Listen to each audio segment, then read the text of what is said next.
నాకు మద్దతు తెలిపిన ఆంధ్రప్రదేశ్ బీసీ సంక్షేమ సంఘం రాష్ట్ర అధ్యక్షులు కేశన శంకర్రావు గారికి, అలాగే క్రాంతి కుమార్ గారికి, నాగమల్లేశ్వరరావు గారికి, ఇక్కడ ఉండే బీసీ నాయకులకు, బీసీ కార్యకర్తలందరికీ పేరు పేరున నమస్కారాలు తెలియజేస్తూ, ముందు నుంచి తెలుగుదేశం పార్టీ అంటేనే బీసీల పార్టీ. ఇక్కడ తెలుగుదేశం పార్టీలో ముందు నుంచి గాని పెద్దపీట వేశారు బీసీలకి. ఖచ్చితంగా రాబో కాలంలో గాని బీసీలని ఆదరించే పార్టీ తెలుగుదేశం పార్టీ అని చెప్పేసి తెలియజేసుకుంటున్నాను. బీసీలు తెలుగుదేశం పార్టీ ఆవిర్భావం నుంచి తెలుగుదేశం పార్టీకి మద్దతుగా ఉన్నారు. రాబో కాలంలో గాని మద్దతుగా ఉండాలని చెప్పేసి నేను కోరుతా ఉన్నాను. అలాగే తెలుగుదేశం పార్టీకి బీసీలు పట్టుకొమ్మలని చెప్పేసి తెలియజేసుకుంటా ఉన్నాను. అలాగే ముందుగా ఇక్కడ అనంతపూర్ లో ఒక బ్రిడ్జి కంప్లీట్ అయిపోయింది.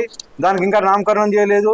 ఫ్లైఓవర్ మన టవర్ క్లాక్ నుంచి ఏదైతే కొత్త ఫ్లైఓవర్ ఉందో దానికి ఫ్యూచర్ లో జ్యోతిరావు పూలే నామకరణం చేస్తామని చెప్పేసి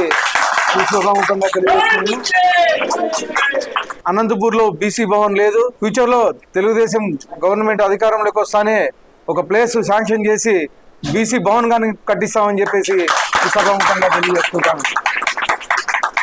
ఇక్కడికి వచ్చి నాకు మద్దతు ఇచ్చిన ప్రతి ఒక్కరికి ధన్యవాదాలు తెలుపుకుంటూ ఈ అవకాశం ఇచ్చిన అందరికీ ధన్యవాదాలు.